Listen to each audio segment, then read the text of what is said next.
ज्योतिष हमारे जीवन में ब्रह्म विद्या का कार्य करती है। इस ब्रह्म विद्या को विधिवत चलाने के लिए ज्योतिष का ज्ञान, जैसा कि मैंने पूर्व में कि ज्योतिष क्या है, ज्योतिष किसे कहते हैं और ज्योतिषी कौन होता है, इससे श्री गणेश किया था। ज्योतिष का मूल आधार पंचांग है। पंचांग कहते हैं 5 हैं अंग जिसके, वो पंचांग कहलाता है। पंचांग में पहला अंग है वार। वारों के विषय में आप सब अधिकांश रूप से जानते हैं कि 7 वार होते हैं।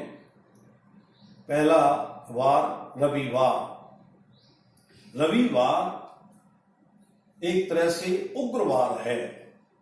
इस रविवार के दिन हम दैनिक जीवन के जितने उग्रपूर्ण कार्य हैं उनको विधिवत रूप से बड़ी सरलता के साथ में संपन्न कर लेते हैं और वह मानव के लिए कल्याणकारी सिद्ध हो जाता है। दूसरा वार सोमवार, जिसे चंद्रवार भी कहा जाता है। चंद्रमा के अंदर शीतलता है, अर्थात सोमवार ठंडावार है, शांति प्रदान करने वाला है। इसमें मानव के जितने भी मांगलिक कार्य हैं वे सभी किए जाते हैं और बहुत ही निर्विघ्न रूप से वो संपन्न हो जाते हैं। इसलिए सोमवार को विशेष रूप से मानव के जीवन में बड़ा महत्व दिया गया है। तीसरा वार है मंगलवार। मंगल में कठोरता है।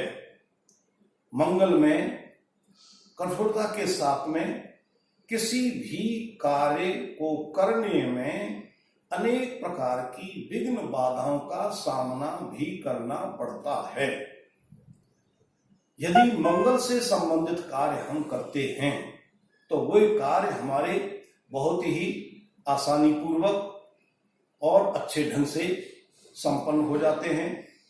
मंगल पृथ्वी का पुत्र है और पृथ्वी के पुत्र होने के कारण से कोई भी पुत्र अपने जीवन में अपनी माता का अनादर या विक्रय का रूप देखने के लिए तैयार नहीं होता है। यदि मंगलवार के दिन भूमि का क्रय किया जाता है, भूमि को खरीदा जाता है, तो वो विशेष रूप से लाभकारी होती है और भावी जीवन में विशेष रूप से ऐसी पृथ्वी माता लाभ देकर के सदैव लाभ देती रहती है, जो मनुष्य के लिए, जातक के लिए शुभकारी होती है। तीसरा वार है बुधवार। बुधवार के विषय में हमारे मनुष्यों का मत है कि बुध निपुंसक है, लेकिन लोकोक्तियों के अनुसार बुध को अलग अलग जगह पर प्रभाव या महत्व मिला हुआ है। राजस्थान में बुध को बहुत महत्व दिया गया है। इस विषय में लोकोक्ति है कि ठावर कीजे थर्पणा, बुद्ध कीजे व्यवहार। आप देखते हैं कि बुद्ध के स्वामी जो हैं गणेश जी हैं और हमारे राजस्थान में बुधवार के दिन जितने भी गणेश जी के देवालय हैं वहां आपको उनके दर्शनों के लिए अपार भीड़ मिलेगी, क्योंकि बुधवार के दिन उनको विशेष रूप से पूजा जाता है, पूजन किया जाता है और उनसे अनेक प्रकार की कामना की जाती है जो मनवांछित फल प्रदान देने वाले गणेश जी होते हैं। बुद्ध वैसे निपुंसक बात होते हुए भी हमारे कई मांगलिक कार्यों में इसको प्रधानता दी जाती है और ये विशेष रूप से बुध व्यापार के क्षेत्र में हम हमारे जितने भी कार्य हैं उनको बहुत ही अच्छे ढंग से संपन्न कराता है। बुध के बाद में बृहस्पतिवार बहुत ही शुभ और श्रेष्ठ वार है। सबसे ज्यादा प्रधानता गुरुवार को दी जाती है। गुरुवार के दिन जितने भी सांसारिक मांगलिक कार्य हैं वे किए जाते हैं और वो अपनी सफलता को प्राप्त होते हैं। लेकिन कुछ कार्य ऐसे हैं जो गुरुवार को करने के लिए हमारे मनुष्यों ने विरोध किया है, क्योंकि गुरु में चंचलता है, गुरु में शीघ्रता है, पुनरावृत्ति है। इसलिए कई हम कार्यों को गुरुवार के दिन नहीं करते हैं और न करने की सलाह भी देते हैं। लेकिन जितने भी मनुष्य के कल्याणकारी कारक हैं, जैसे विद्या अध्ययन करना, किसी भी शादी विवाह का मांगलिक कार्य शुरू करना तथा किसी भी व्यापार और बिजनेस को शुरू करना, अनेक प्रकार के जो मांगलिक कार्य हैं इस बृहस्पतिवार के दिन किए जाते हैं, जो विशेष रूप से लाभकारी सिद्ध होते हैं। इसके बाद में शुक्रवार है। शुक्रवार भी एक सौम्य वार है, जो हमारे मनुष्यों के दैनिक जीवन में जितने मांगलिक कार्य होते हैं उनको संपन्न कराने में शुक्र का बहुत बड़ा योगदान होता है। जो भी मांगलिक कार्य शुक्रवार के दिन किए जाते हैं तो उन व्यक्तियों का मन प्रसन्नचित रहता है। मन में जो है एक बहुत बड़ी प्रबलता रहती है, जोश रहता है और उस कार्य को करने के लिए मन में बड़ी महत्वाकांक्षा बनी रहती है, जो हमारे कार्यों को बहुत ही अच्छे ढंग से संपन्न कराता है। इसके बाद में 7वां वार है शनिवार। शनिवार एक उग्रवार है, कठोर वार है और बहुत ही इस विषय में कथन है कि शनिवार मंदवार है। इस मंदवार होने के कारण से हम जो भी लंबी जीवन के लंबे कार्य स्थापना करते हैं वो शनिवार के दिन विशेष रूप से किए जाते हैं। इसलिए हमारी जो लोकोक्ति है, यथावर कीजिए थर्पणा, बुद्ध कीजिए व्यवहार। यदि जीवन का कोई लंबा कार्य हमको स्थापित करना है, जैसे भवन का निर्माण का कार्य, किसी भी फैक्ट्री के निर्माण का कार्य, अथवा अनेक ऐसे जीवन से संबंधित जो हम लंबे समय के लिए विचार करके करते हैं, वो शनिवार के दिन करते हैं और करने चाहिए।